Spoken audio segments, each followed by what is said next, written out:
Host for today, and the man behind the camera, his name is Joshua Kayode. As we've noted, he's the president of the student union at Roehampton University, and then he was the former NSS, that is Nigerian Student Society president, and the same Roehampton, and he handed over to the person of Arif, and he moved to the level of student union as the president. And as we have been saying, many Nigerians are taking charge of the leadership and the student union, and then now even to the level of NUS. We have just the newly elected Nigerian person, Favor, who is the newly elected NUS president. And the beautiful thing is, even the outgoing Amira, she's also a black woman, and she's a friend of the family as well. She reached out to us, and then we've had she has even appeared on one-to-one talk on our program at the NSSPF. But we are glad that now it's not just Amira, but a Nigerian is taking over from her. Congratulations. So it's Nigeria, they carry last. yes, no, we know they carry last. So thank you so much, our dear brother.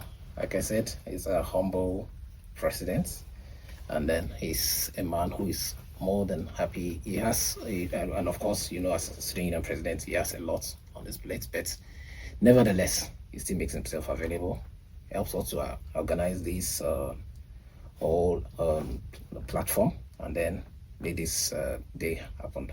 So we give God praise, and we thank you. We thank God for your life. And then our guest for today is no one other than Nzube Ufodike. Is a managing partner and more advisor, chair of IHOD Emerging NEDs. There is a man with many caps, and as we continue the discussion, we don't want to start. If we start talking about the caps, we might spend the whole hour to talk about the caps. But as you will be listening to our questions, you will see some of the caps because they are embedded in the questions that we want to engage in, the discussion we want to engage on for today. So you will hear some of the caps as we go on. But one thing that is very important is we want to acknowledge the recent honor that was given to him as the Freedom of the City of London.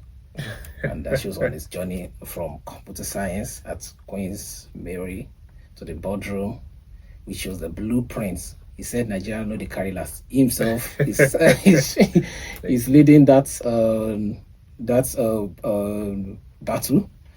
That's showing the blueprint for Nigerian students in the UK today. That's we're discussing before the program started. That there is no, and one that is an example to show that there is no extent, there is no limit to where we can get to.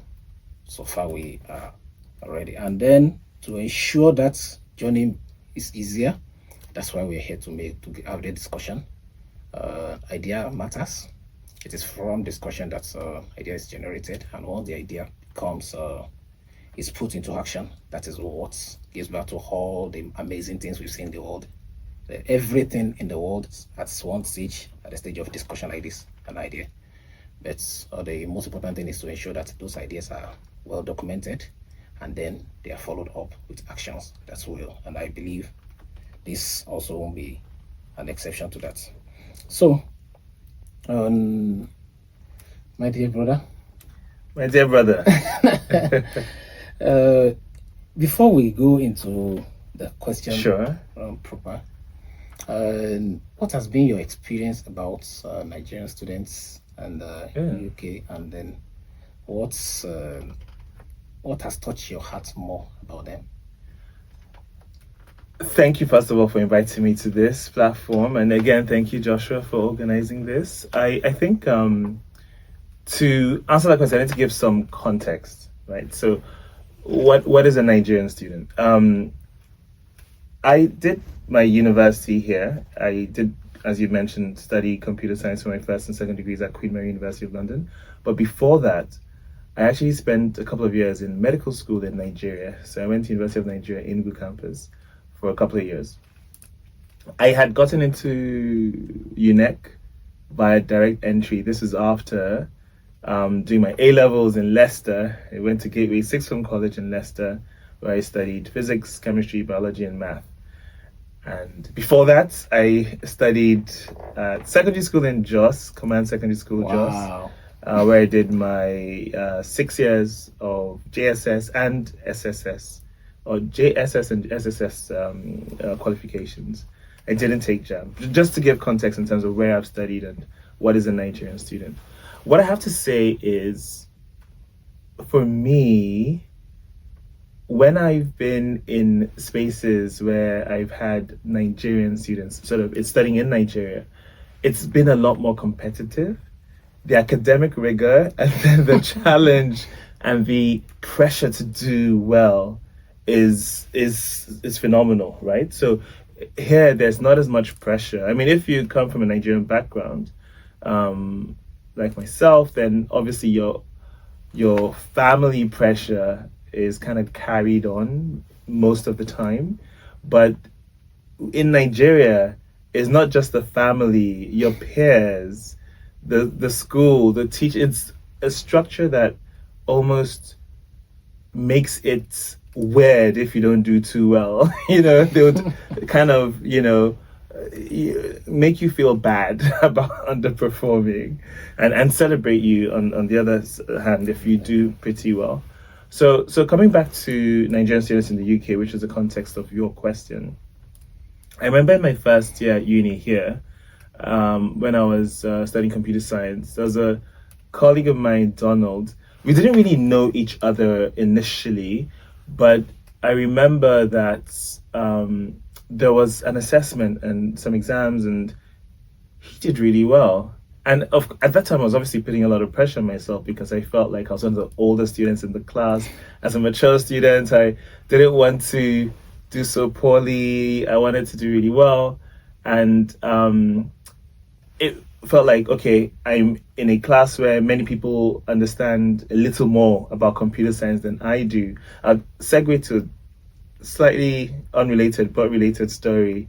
First day of class, the head of department, Professor Robinson, asked the students, like, who here is fluent in a programming language? There are about 6 or 7 of us that put our hands up, including myself, right? And then he pointed out to one of the first kids and was like, okay, what programming language? The person said C++. He pointed out to another, that student said Java. Then he pointed out to me and I said HTML. And then the class burst out laughing. Then my neighbor whispered in my ear and says, HTML is not a programming language, it's markup.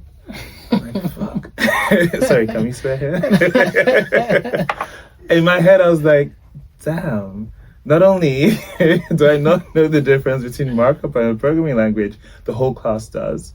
So at that moment, on day one, I decided, okay, I really have to work extra hard because it feels like I'm one step behind the rest of the class.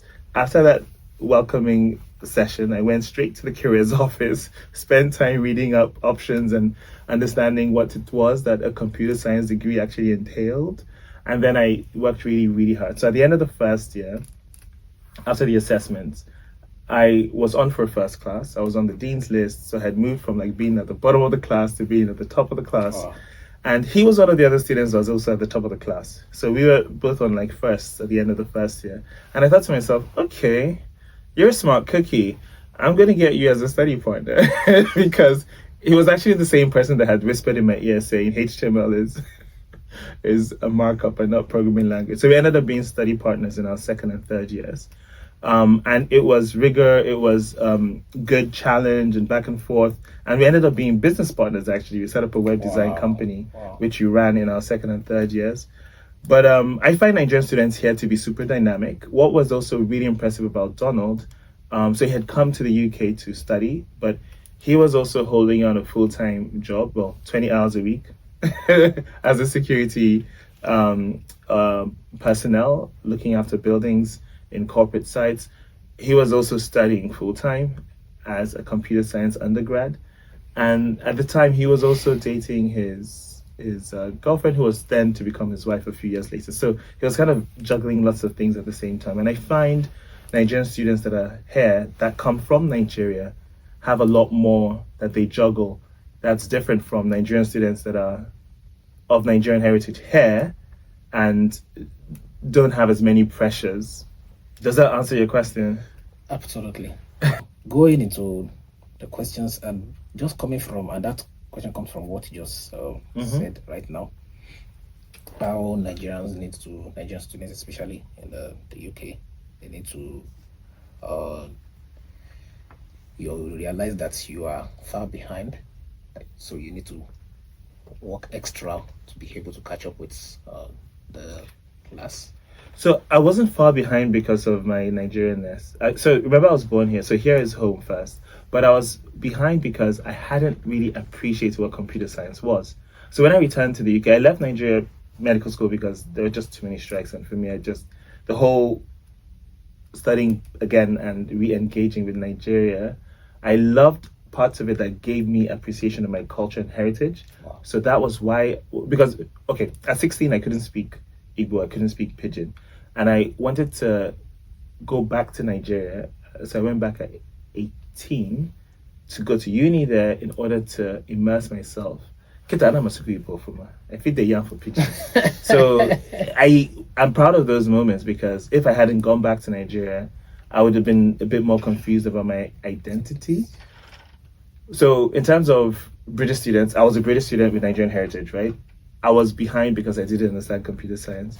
But I would say the average Nigerian student, maybe I can't say if they're behind or not behind, but I just argue that they have many more plates that they have to keep spinning, because it's not just about the academic program, which in itself is a full-on task, but they also have to juggle their personal, their financial, and other things that they have to, and then the visa as well. So I remember Donald would tell me stuff about like visas and stuff, and I'll not, until today, I still don't understand what those things are. What it means. But yeah, so it's not. I had a degree of privilege, so I'm not going to pretend that I'm like, okay, the average Nigerian student here, because that would be disingenuous. The behind I meant, of course, thank you for putting context to that. The behind I mean is sometimes it's not about the ability, it's about the tools. And that's one of the reasons Nigerians do come here. That's an extra. That is even an extra hedge on. But what brought all into this place in the first place is there are some tools that we need to keep up to date with, and then if we are able to get our hand on it, the capacity that we've already built helps to put a piece on how we move and then to the next level.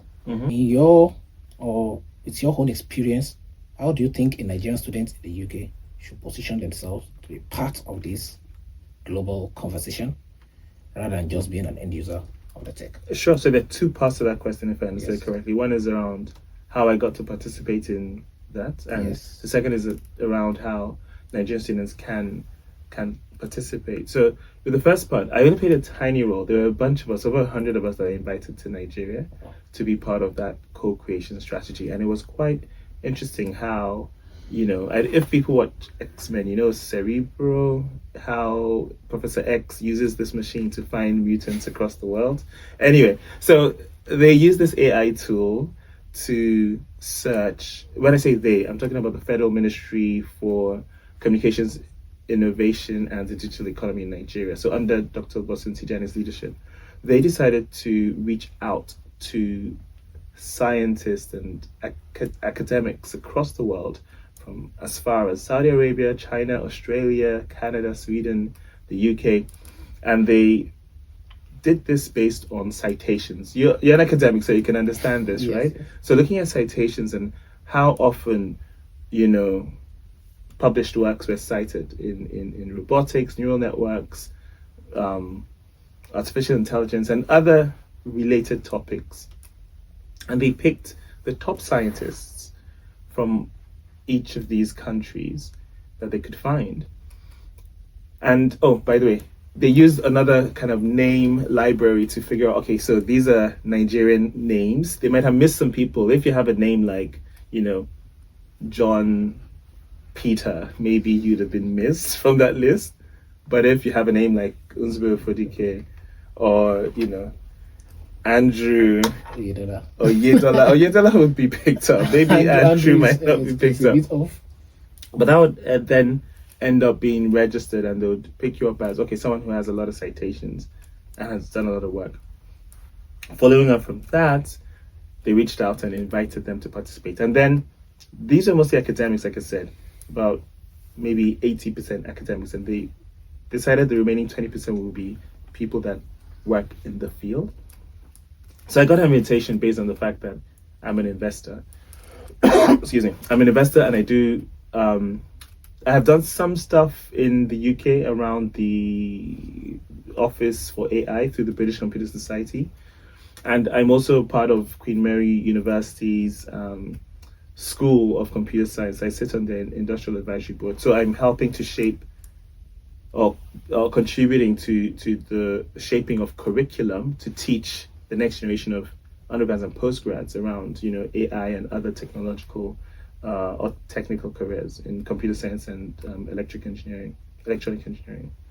So fast forward to 2 years ago when they were reaching out, and I was speaking to a friend of mine who then used to work at Google, and he said, you know what, this is happening, I can plug you in because I think there could be some synergy. So his name, Obum Akeke, he used to be a senior leader at Google. He'd been there for nearly 20 years. And it's interesting, fun facts, I digress a little, but he studied computer science in Nigeria. Wow. And apparently, he studied computer science and never actually worked with a computer. So he had to write out code by hand. And I was like, wow, that's crazy. You write out code by hand. It's impossible to imagine. That's the tools I see. Yeah. It's can be unavailable sometimes. Yeah, but he ended up he was a top software engineer and went into management and spent many years at Google. Now he's kind of pivoted and is doing stuff in a startup, in a fintech startup. But I digress. So coming back to the invitation, he extended an invitation to me, and I thought, okay, fine, I'd love to apply. So I put out a discussion paper on what I'm doing around AI. I submitted that, and I was invited to participate. So we were flown down, a bunch of us from around the world. This is sponsored by an American VC fund, I think Illuminate. They sponsored all of this because another fun fact, the Nigerian government, no shade, but the Nigerian government apparently has not put a single naira earmarked towards artificial intelligence. Not a single naira. This is when countries anyway, let's skip that. So so we had to get external funders and corporates to support the initiative, which Boston and his department did really well. We were invited, we came down, and we were part of a cohort. We had split into several groups and worked on various pillars. So from the infrastructure layer to the ethics layer to the kind of application and community engagement to cyber securities, and even my layer was focused on international community and engagement, international collaboration and engagement, looking at how we could make sure that what we're building wasn't in isolation, because AI doesn't stay in one region, right? It's software, it's on a platform, it's truly global by nature.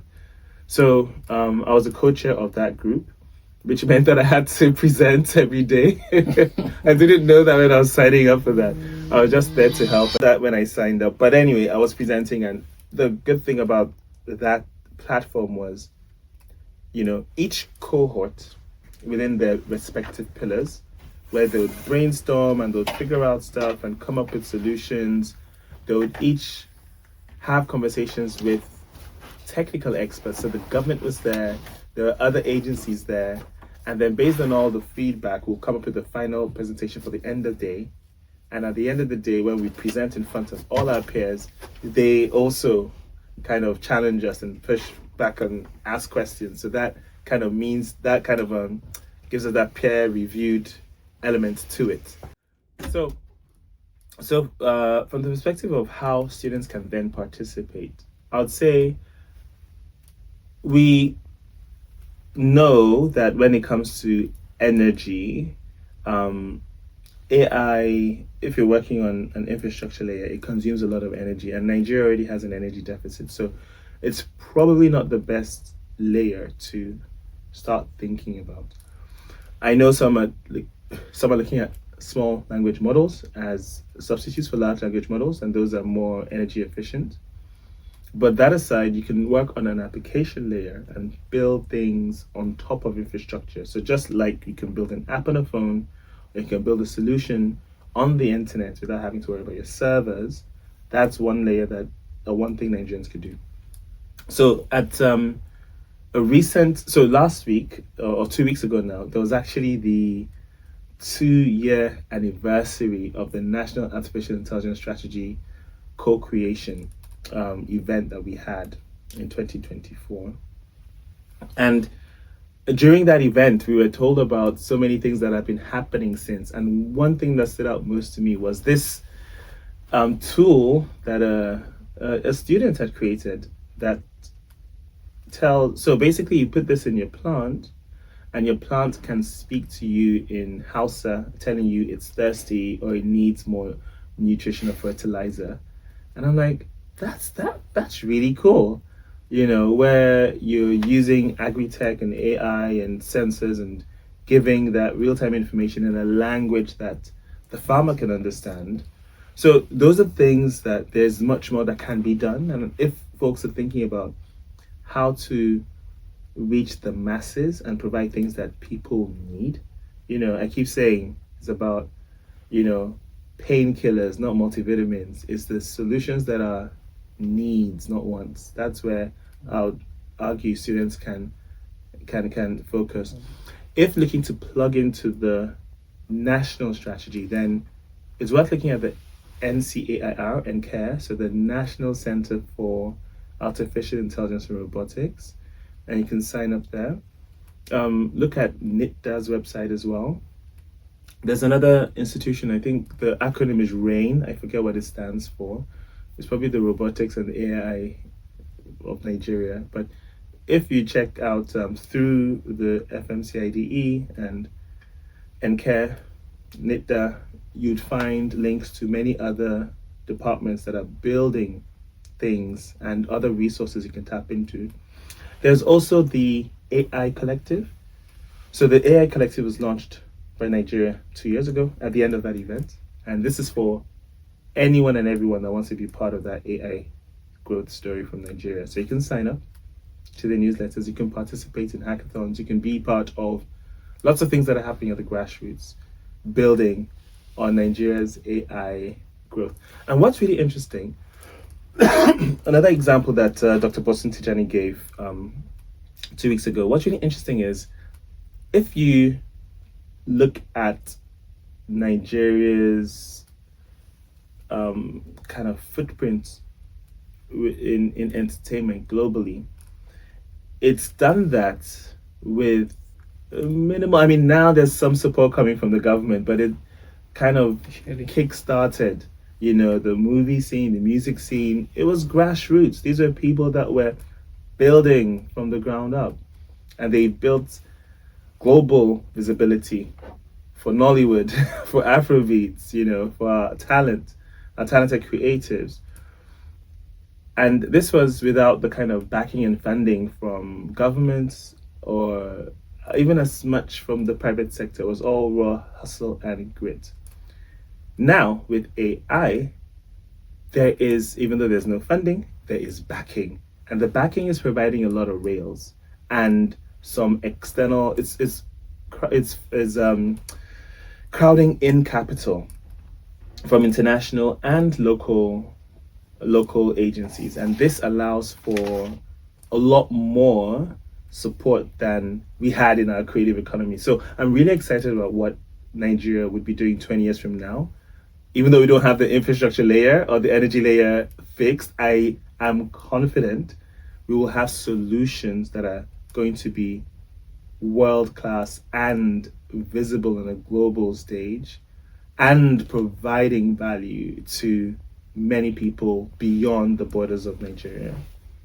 Thank you so much for that. You really dug deep into the which leads into the next question. You made mention of two things. One is the fact that even when you wanted to start the co-creation, it was not funded by the Nigerian government. No, it wasn't. And then you also made mention of the entertainment industry.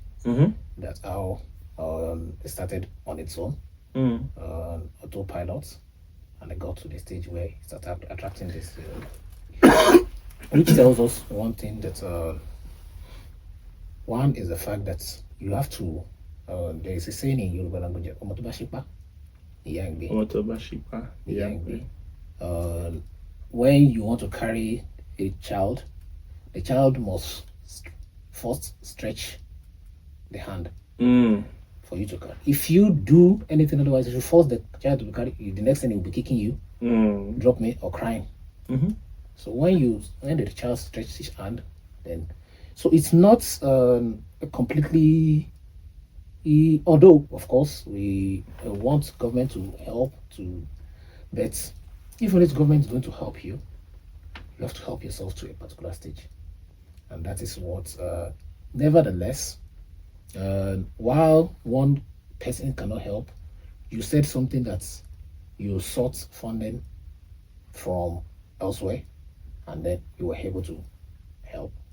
So one, even on the research aspects, I have been encouraging the African Research Group in different parts that I meet, whether in the US or here or anywhere I meet them, that let's start doing something. We've been talking a lot about all the problems. Let's start doing something. Even when there is no funding, there are ways.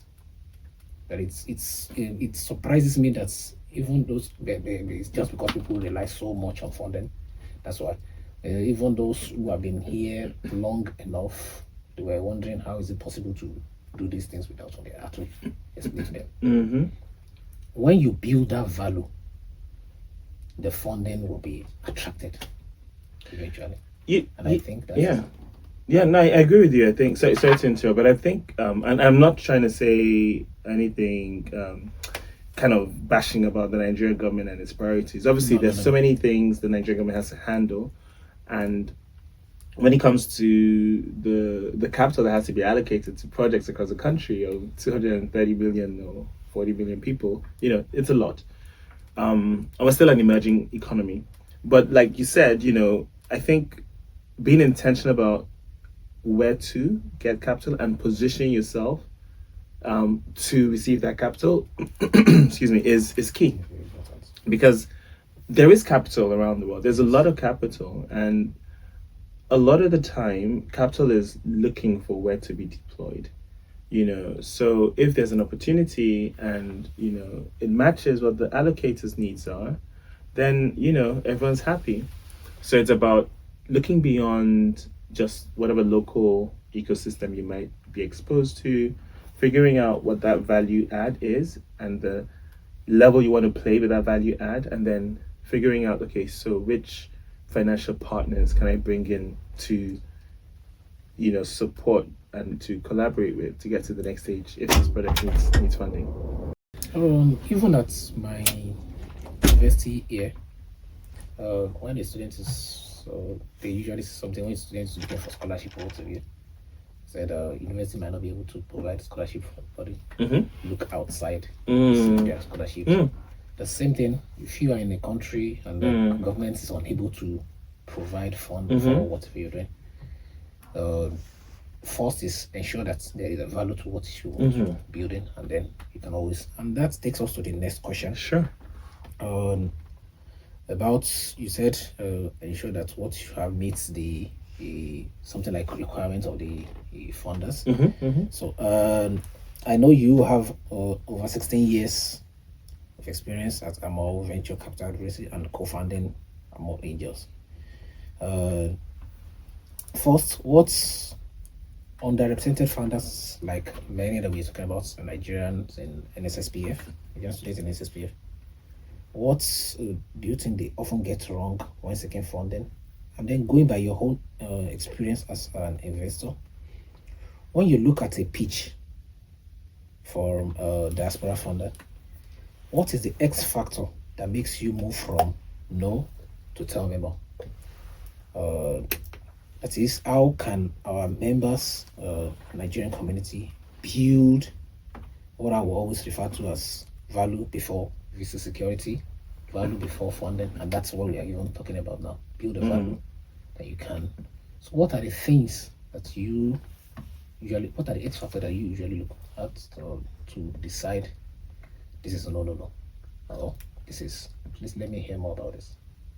Sure. So the first part of the question around the common mistakes, or when folks trying to raise capital, and it's not just Nigerian founders, it's founders globally. I've worked in, well, mostly the UK, but I've done some work in Nigeria, Korea, Finland, China, and a few other countries. And I meet founders from around the world.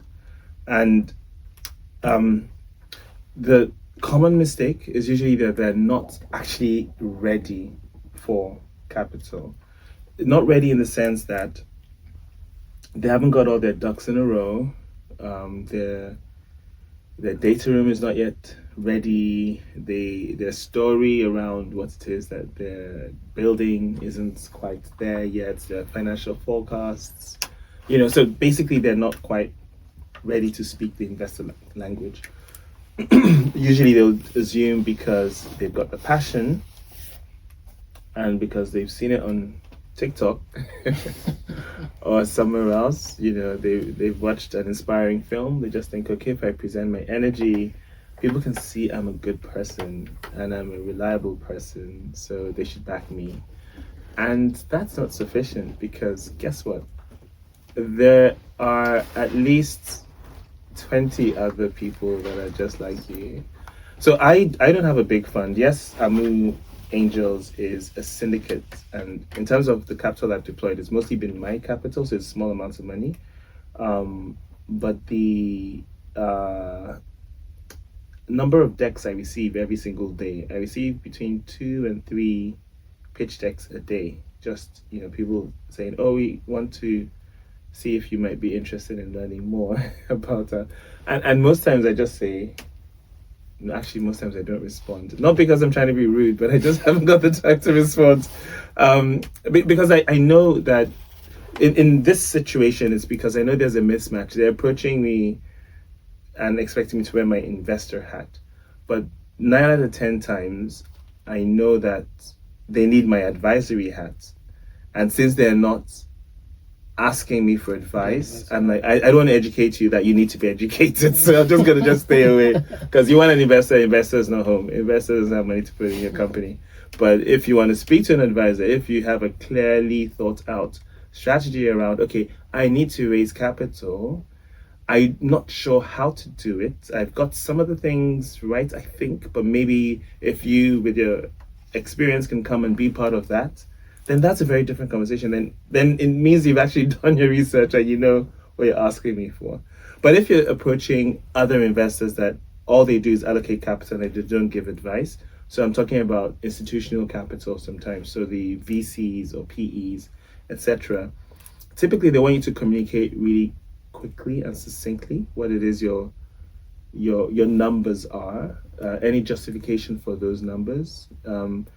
Remember that most times they are allocating capital on behalf of others, so it's not their money. It's not like angels where they're putting their own money in. The VCs and PEs have a fund that's built on a mandate. It's got a specific thesis, and they've got limited partners, from pension funds to maybe sometimes, if it's a really big PE fund, it could have some sovereign wealth funds. There might be some other high net worth individuals that'll be limited partners. So all these entities put money and expect them to manage the money and return capital. So they are pretty much strict about what they need to see early stage or the first interaction in order to determine if to go to the next interaction. And you could typically be fundraising for many months, not weeks, but many months before you close capital. That's normal. So another mistake founders make is they underestimate how much time it takes to raise capital. They think, okay, I'm raising money now. It's the beginning of May. I'm going to close by the end of June. I'm like, okay, yeah. Let me know when. It's very rare, extremely rare for that to happen. It usually takes much longer.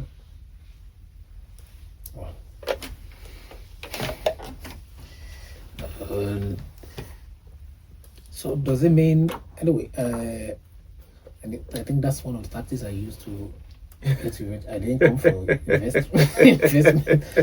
I came for mentorship.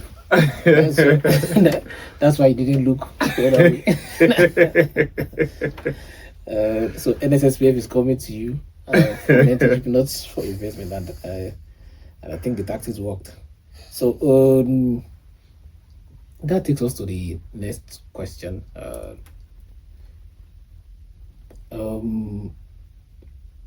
will ask two in one based on what you said and based on what we have on paper here. Still on your work, and like I said at the beginning, as we asking the question, you'll be seeing different caps you wear.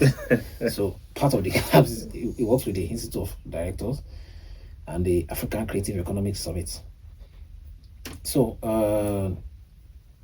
this question borders on the importance of institutional visibility. As you champion boardroom diversity through the IOD, that is Institute of Directors, for our recent graduates, so you won't be looking away when you see their pitch or their how do they begin the journey of becoming first a non-executive director, an ED, or an advisory board member while still in any stage of their career? That's one. Two, in terms of your when you look at, and I think that is, I don't know whether that's on the part of profession or just on your humanity part of you, that even when someone submits something, then do you know that is a person comes out honestly, this is mentorship is what I seek. At what stage do you take up that mentorship? Someone, just like I mentioned there, someone who is still at the early stage, is just about to begin the journey, or a person who has defined what they want and you want to hold their hand to the next level. At what stage do you think you will again, please clarify whether it's a profession for you to the mentorship, or it's just the human part of you. Like you pointed out, not many investors have the time for the mentorship. Ensure that you get your numbers right, like you pointed out, and for comment for us. No, great questions, and I'm not saying investors are cold or whatever, but no, many are time poor, of right? Course, so they don't understand the time. Yeah, and they don't have, they can't, it's not possible to form relationships with so many, because they get, I didn't complete the rest of the numbers I gave. I said I get 2 to 3 pitches a day, like business plans and decks a day. Investors with funds, they usually get between 8 and 15 decks a day to go through. So usually they're giving each deck between 45 seconds and 60 seconds. That's all you have to make an impression. They're just skimming through, something has to jump out. You have to be straight to the point. If within 60 seconds they can't see what they need, is you'd be lucky to get a response. Because one reason they don't give a response is, and I've spoken with a few about this, sometimes you have the odd person you give a response to and they take it so personal. You're giving feedback based on your experience and they say, oh, you're missing out the best things. Oh yeah. And they'll say F you, and it's like, what? I'm just giving you feedback. And so it's like, okay, it's not worth that investment to give feedback and get the noise. So if it doesn't meet the bill, most times you just get ignored because they haven't got the bandwidth to, it's not their job to advise you, right? Their job is to invest in you if you meet the requirements, and your job is to show them that you meet their requirements, or that they should take a moment to learn more. if you've at the first step not given enough conviction, there are at least 8, 9, 10 more steps you have to go through. So if you fail at step 1, they'll just ignore you. Anyway, so coming back to your questions around mentorship. So even this morning, like literally, I had a call with the gentleman. It was in the calendar, and I didn't even remember. It was embarrassing. I didn't remember I had met him until he reminded me.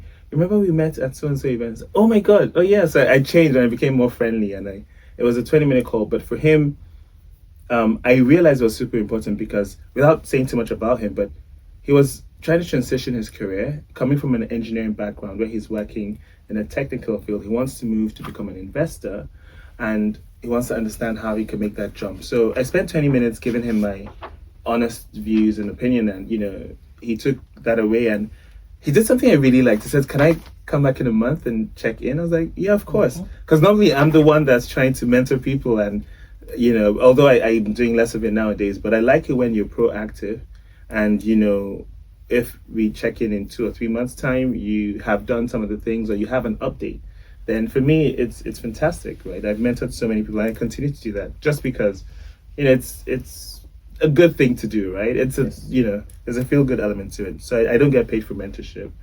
I do volunteer with the Institute Directors. I don't work for the IOD, so that's again part of my good corporate citizenship, if you like. So I believe in participating and engaging with institutions. Institutions add value and give social proof. It's one thing operating as an individual, but if you can leverage the value of an institution that's over a century old, it helps you do more. It helps you create more sustainable frameworks. It's not just when you go, everything disappears. You've poured into something that can continue beyond your limits. So within the Institute Directors, as I mentioned, 120-year-old organization focused on governance, boards, directors in the UK and globally. And my voluntary role is as chair. So I helped with setting up the Emerging Neds. So this is for people that are early in their journey or want to become a non-executive director. Because for me, post the killing of George Floyd, I looked at okay, where are the spaces I occupy and what can I do? Just like everyone else, I was triggered. I was like, okay, I need to do more within the spaces I occupy to give back or to pay it forward or to help others.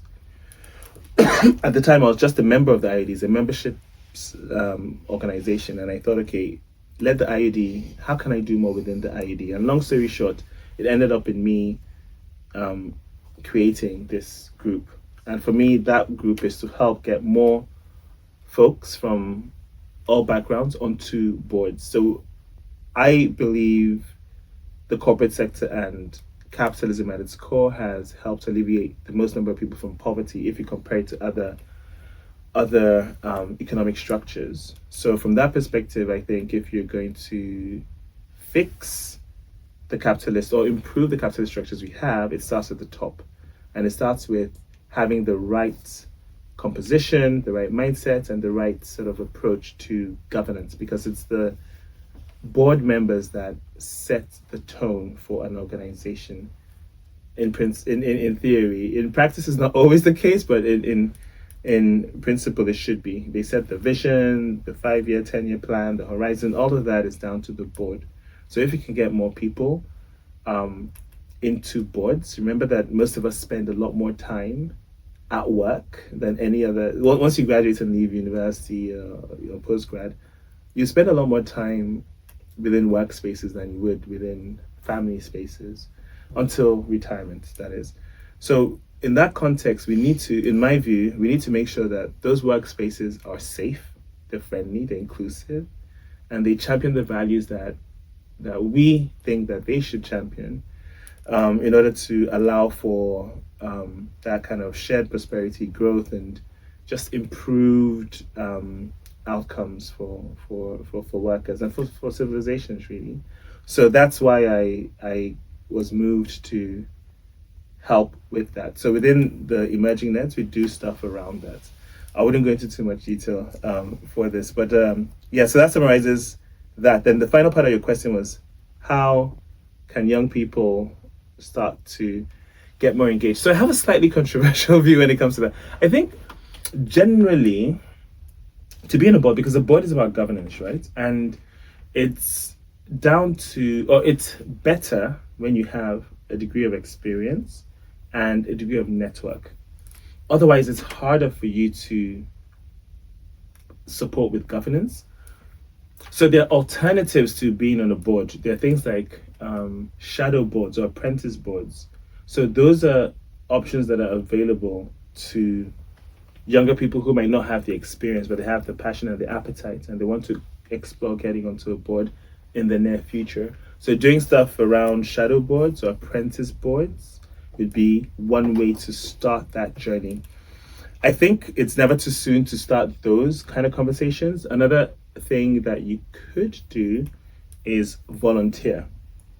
So volunteering in your local organizations, be it the local church, mosque, the local schools, the local charities, and then volunteering not just as an individual that comes and goes, but try to understand more about the organizational framework. Understand more about, okay, what's the structure here and what are the values, what's the ethos of this organization? And then based on that, you can inform yourself with a live case study around governance and how you can add value over time. So yeah, it's never too early to start volunteering or looking into shadow or apprentice boards. Becoming a nerd itself, yeah, I'll say you might need to have something really unique and exceptional and special if you are in your teens or in your 20s and you want to be on a big board. I'll say you can get onto smaller boards initially, and cut your teeth on the smaller boards, and then from 30 onwards, I'll say that's a realistic time because by then you should have accumulated some experience and some network to be able to add value to a board. If you think that the average age of a board member in the UK, I might get the number wrong, but I think it's in around 62, 63. So I think it's not how will I say, it's not lazy. It's actually pretty ambitious to be on a board by 30, but you need to have something that you can add value and distinguishes you in. And the final point I'll make on that is around maybe technology, potentially, because we know with AI and lots of innovation and transformation and the average age of boards more broadly, there's that gap. Most of them don't understand tech to the level that the millennials or Gen Zs or sorry, they call them Gen Zs, Gen Z baddies, right? The way they understand tech would be different from the way a board. So maybe if you had some structure around how you engage with tech, how you engage with maybe a particular youth demographic, and if, for instance, the company that's trying to diversify its board serves youth, let's say it's an FMCG, right? And they need to understand how youth think, then it might be more likely that your insights, your experience, and your connectedness to that demographic would be of value to that board. I don't know if that makes sense. Yes. Anyway, you said it's over. It's ambitious. Yeah. We don't want to keep on waiting till the whole day before we get to that. Who knows what can be. An easy way to set up a board, literally, you could do this overnight, like even as a teenager. Just set up your company and set up a board if you really want to be on a board. And then observe the structures and frameworks of having a board. So remember, when you set up a company, yes, you are the CEO or director of that company, but ideally, according to the UK Corporate Governance Code, you should not be the board chair. So set up a board and have a team of experienced people that can add value to your business and have a chair there. And then you have to appreciate that your board can fire you. Then that is a board, and if you can't live with that, then come back in a few years, because that's like that's kind of like giving you the initial experience of a board. And if you find that a difficult pill to swallow, then you're probably not ready for a board. There's a lot of work to do. So there are a couple of questions more to ask. Let me quickly. Our time is fast spent. Let me quickly need to go some of them, and then maybe we can get a quick response from you on there. Yes, I'll keep my responses brief. Sorry, I've been No, rambling a bit. Actually, I was hoping it could be a deep dive, but we can't have a deep dive. Like I said, we can't exhaust all this even explaining in the general understanding of what it is to be a director, what it is to be. There are still much more hidden under those general categorization. So it's not something we can exhaust in a day. And then like you said, even mentoring, you know that it takes a long journey to take someone's hand and then get into the journey. So it's not something we can exhaust in a day. But we will try to see how we can. And then if we have another time, we can always come back on this. So one is on the like in NSSPF, our major mission is to help students thrive, not just surviving or hanging there in the UK. So we believe in the value of networking and influence. So as a founding chair of the BCS Foundation, how can our member use professional bodies like the British Computer Society to build a network that leads to mentorship, not just another certificate? How do you think they can build that type of network that they can get mentorship from? That will take them to.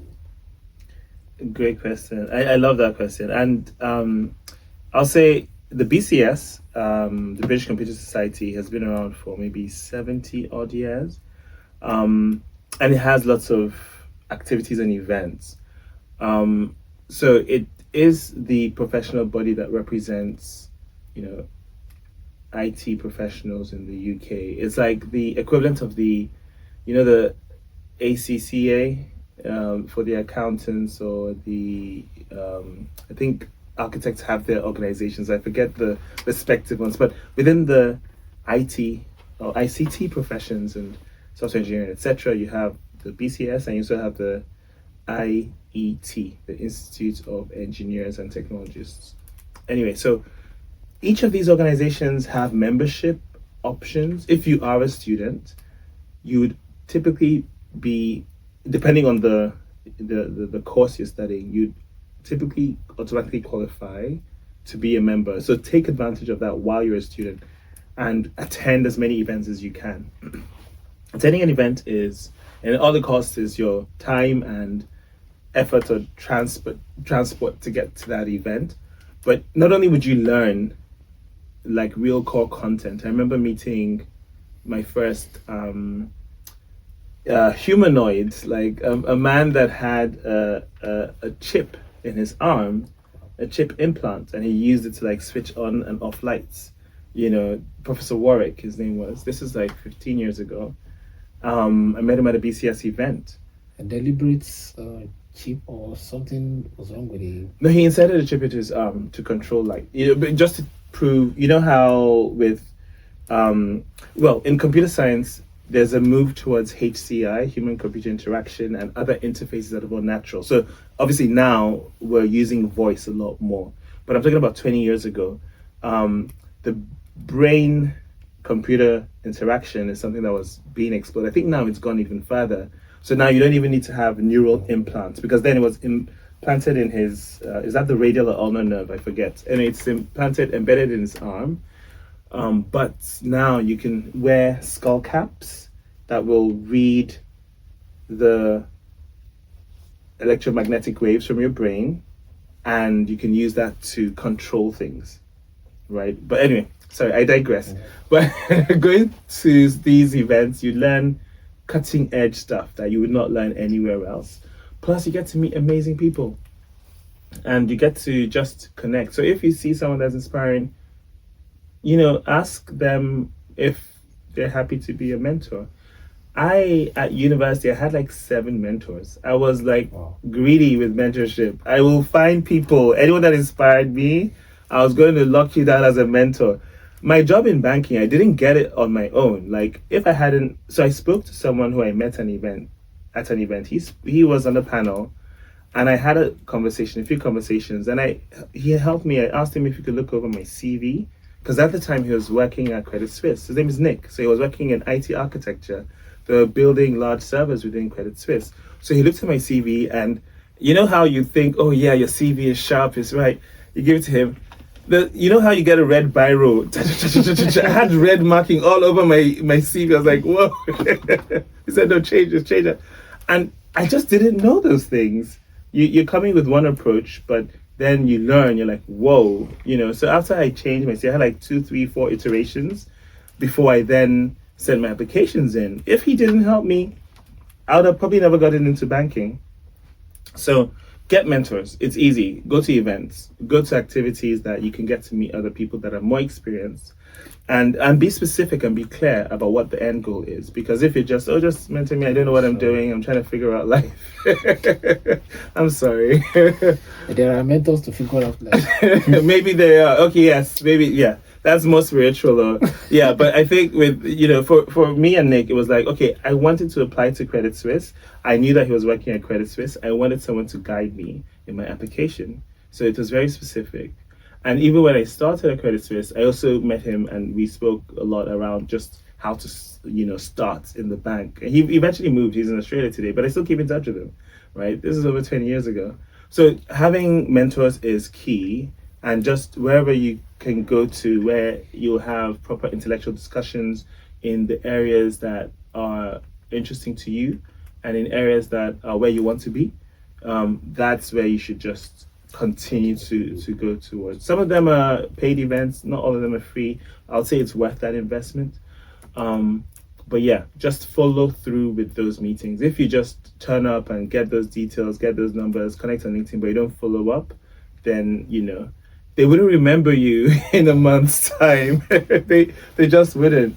So just please follow up as soon as you've picked up their information. On second, on the financial inclusion, you advocate for financial inclusion for a Nigerian student limited by the 20-hour. Thank God you made reference to that as well. 20-hour work rule. What creative economy side also are legally viable and scalable into 100 million movement like the one you are co-leading? So ACES, the Africa Creative Economy Summit, it's slightly different. It's more about trying to get more capital into the creative economies. Looking at film, fashion, music, art, etc. It's not the main focus of what I do, but it's something that I have a passion for, the creative economy. If one were to so yes, you talked about me and my interest in financial inclusion, because as I mentioned earlier, I think just getting more people, uplifting people through, either jobs or businesses is the way to, just make society fairer.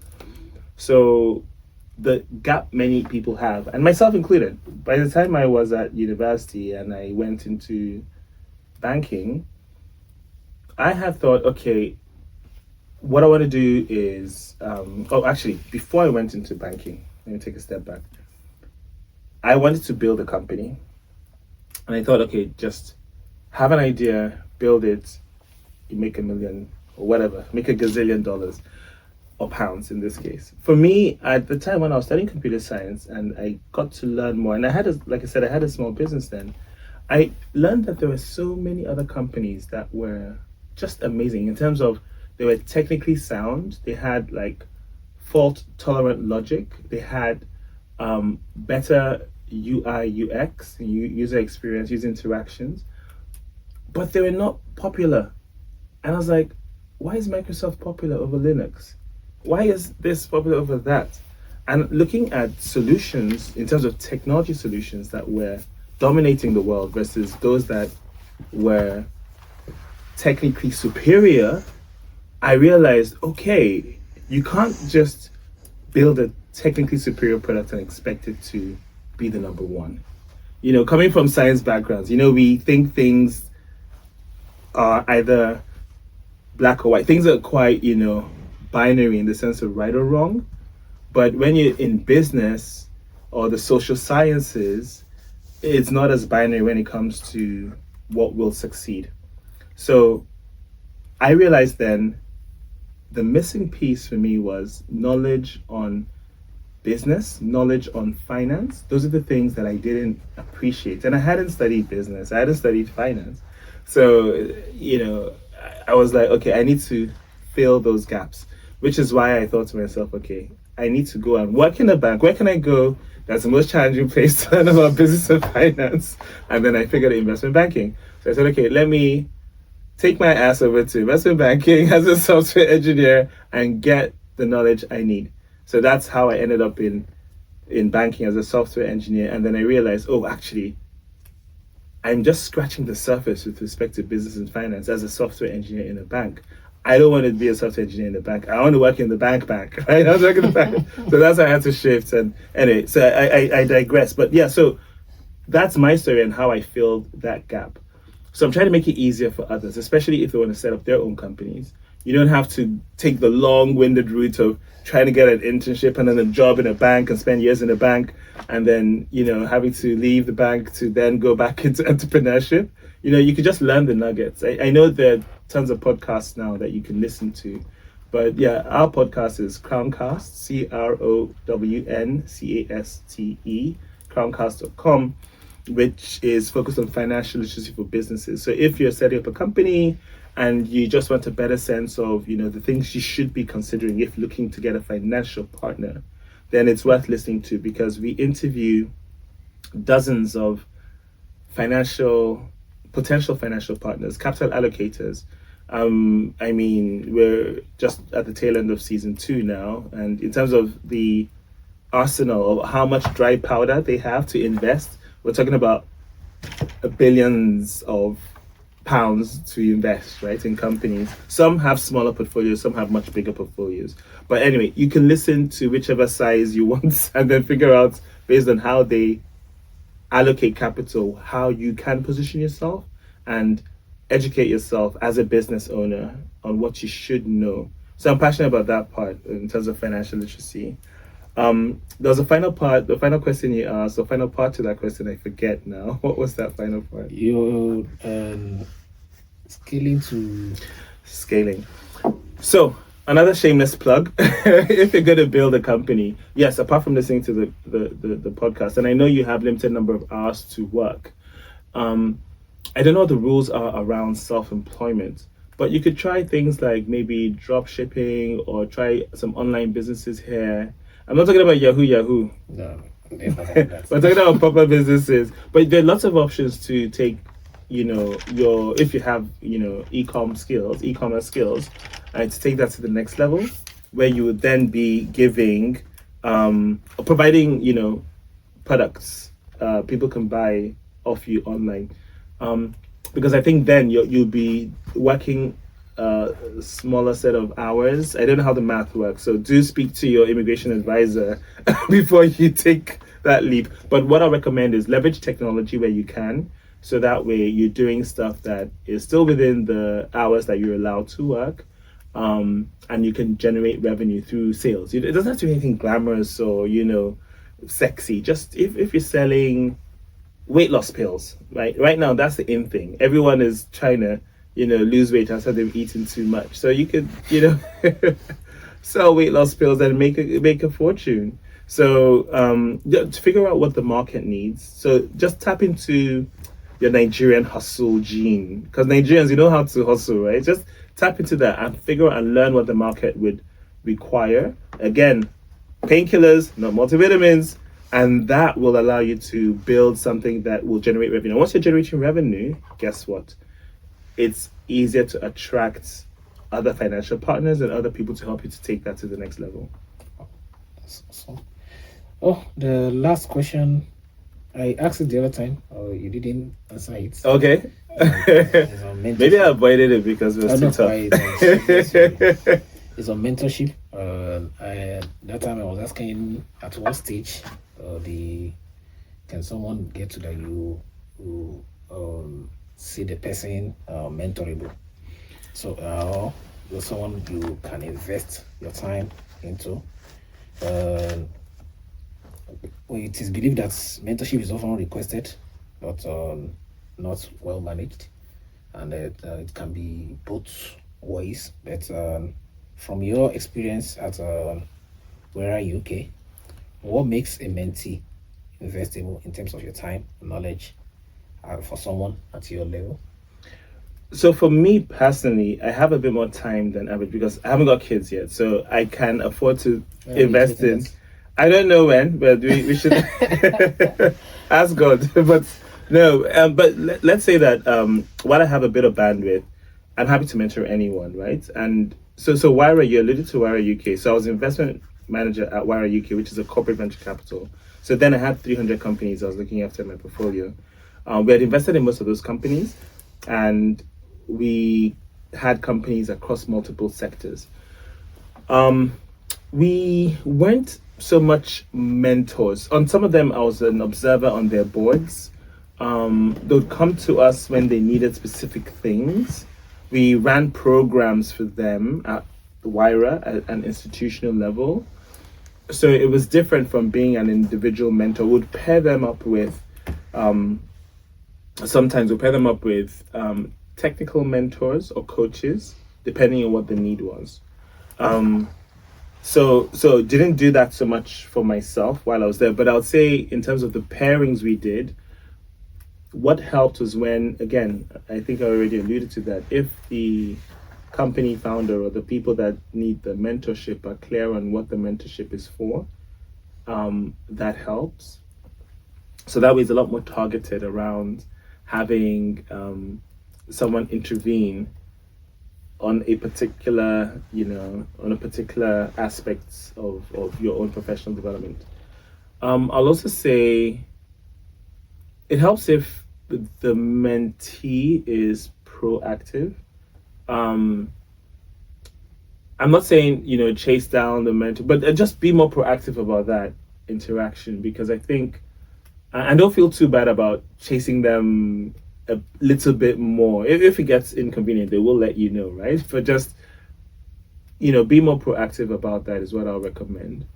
So for me, I'm happy to support any individual, and what I do, I don't like. I think with this framework, you've heard that kind of phrase of don't give fish, but teach how to fish, right? That's how I operate when I'm coaching or mentoring someone. So I'm not creating a dependency. I'm creating a more sustainable, self-contained professional that can borrow whatever knowledge or experience I have, as and use that in their toolkit, as they go on to to excel in the professional world. Even I can remember my brother Bishop, even at a Christian level, said if someone comes to him and say, "Pray for me," he said, "Go back and pray about that problem. Then come and tell me what you found out.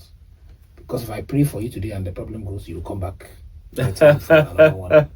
So it's just it's always the best way to ensure that people are independent in thinking and then in action, to be able to. It will lift the burden on the mentor, and it will also agreed make the mentee faster in growing. Absolutely. So we Also, do your homework as a mentee, because it's a bit embarrassing if you are asking level 1 questions. Something that can be solved with a quick Google or a quick Chat GPT or Claude or DeepSeek or Gemini. If you're asking level 1 questions, it's just like, really? So ask things that show you've hit a brick wall with your thinking, and you've tried, and now you need someone with a little more experience to guide. You might have 1 or 2 options, you're not entirely sure. Yeah, so the level 1 questions are just not attractive. not encouraging. No. So do you have before we conclude, and because it's coming from the first, do you have a guide on something? How do I put it? A kind of guide to in terms of mentor and mentee relationship. No. I don't. And I'm not creating one, no.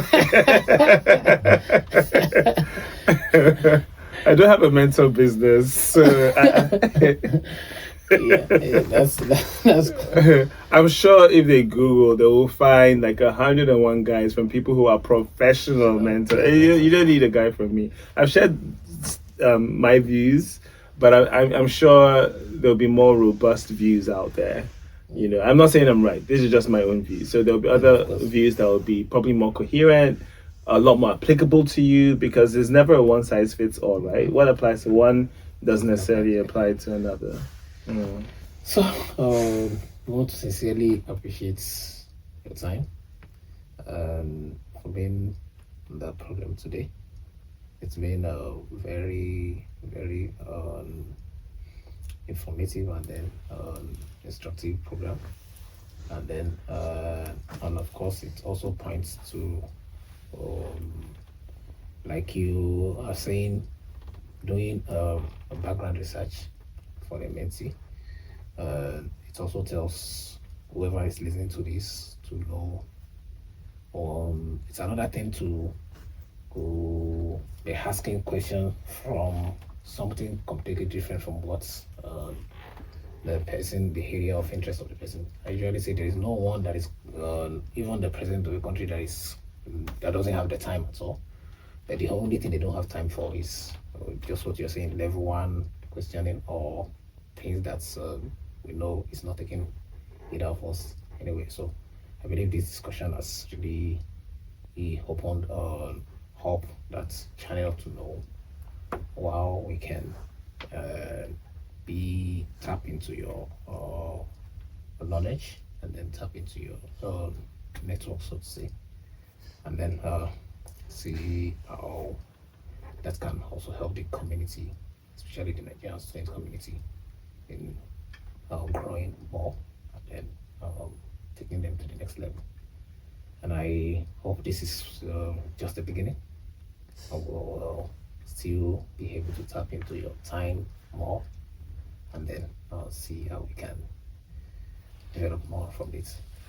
Thank you for the invitation. I look forward to hopefully being invited back. For Nigerian students, the final kind of tip I'll give for those that are in London. I know it's different outside of London, but if you're a Nigerian student and happen to be in London, then one charity, obviously, I've got a vested interest, but one charity I would recommend that is worth looking at if you're looking to either volunteer or just hang out is the Africa Center charity. So we have a building, it's a 5-story building in Southwark, and we have events, socials, we have a restaurant, we have a bar, we have an art gallery. So there's a lot you can do within that space. So the restaurant is not Nigerian, it's Senegalese, award-winning Senegalese food. So I'll let you taste their jollof from the Wolof people and decide if you think it's on par with Nigerian jollof. And then on the just above the bar, we have the bar. There's live music every Friday night. So I think tonight there'll be some live music being played, and it's African music. It's like a jazz kind of country style, And then in the gallery currently, we just extended the exhibition for our 60th anniversary. And the exhibition itself, cuts through, not just 60 years of the Africa Center, it cuts through Black representation in the UK, right? So it's over 2,000 years of representation, looking as far back as Londinium. So when the first Roman outpost was created in Londinium, so currently the city of London, the Roman emperor was Severus. He was actually an African. Not many people know that. So the first emperor, the first ruler, I think it was an Egyptian. I know he was African. I'm not sure what part of Africa. I think his name was Severus, but maybe he was Egyptian. I'm not sure. But he was African. And it shows, we've been here. And you can see the coin in the beginning of the exhibition with his head on the bust of the coin. And then his two sons are also on the coins. So they were the ruling class then in Londinium, modern day city of London. And there's a lot you can see through the history over the last 2,000 years until now. And the Africa Center is 60 years old. I've been a trustee for going on 8-9 years now. And it's a space that I'll recommend. You can participate, you can make new friends, get great experiences, and also give some money if you have some extra change. Anyway, when you acquire knowledge from there, acquire the network, you can always give back. Amen. So thank you so much, and I think I'll visit the place. Yes, it's well overdue. Well overdue. Next time we meet at the Africa Center, we'll do lunch or dinner there. Ah, okay. You're invited to Joshua. He's already it's in the two fingers. In Southwark, yeah. Great Suffolk Streets. Wow. Number 66, Great Suffolk Street, Southwark, Central London. Yes. We'll fix that. So once again, thank you so much. Thank you for having me. And it's an honor to have you on the call. And then once again, I want to appreciate our wonderful brother, the president who owns all the students in this environment, and then who has been so helpful to making this happen, and then so helpful to so many things that we do at NSSPF. He's a pillar at NSSPF, and he has been so very well supportive, and then so we appreciate God for your life, and then we hope this takes us to another level. Thank you. And then to everyone who, if you have any question, please visit our websites, NSSPF-UK.org, or send an email to us, info@NSSPF-UK.org. It's my humble self, Andrew Oyedala, the national coordinator for NSSPF-UK. And make sure you like, subscribe, share, and comment below. We need all those comments to get the ratings, right? Subscribe, comment. Thank you. Thank you.